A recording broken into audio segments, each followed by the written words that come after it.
Hi, I'm Chris, producer and engineer at bdsCovered Studios, and I'm going to go over a few things that will save you time and money when you're booking your next recording session.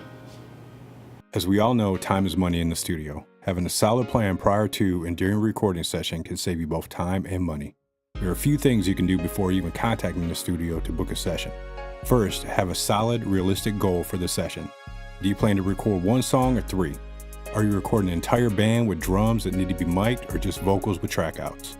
These are just a few things to consider when determining how long your session needs to be. Next, be sure all your songs are ready for the studio.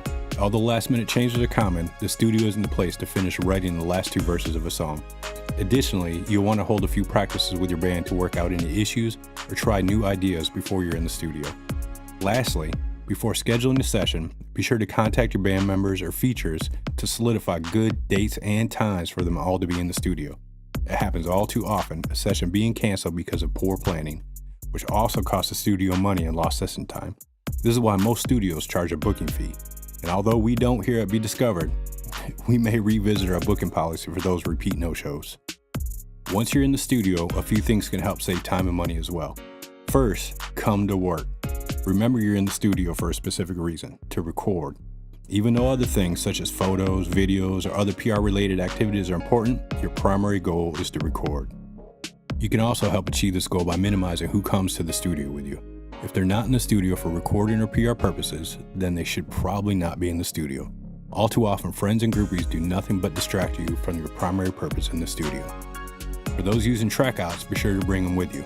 Instead of wasting your time and your money trying to download your tracks at the studio, bring them on a thumb drive, an external hard drive, a CD, or a phone with your phone cable.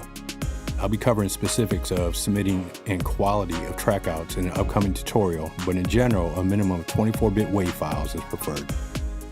Lastly, don't settle. In my experience, everyone who has settled for a take for the sake of wrapping up a session has returned to record it.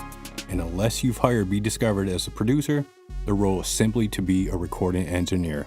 Meaning, if you want the take, you got it. So take the time and be sure it's right.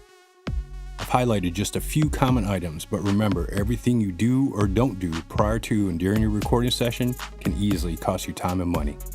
Thanks for watching, and be sure to check back for new bdsCovered Studio tutorials.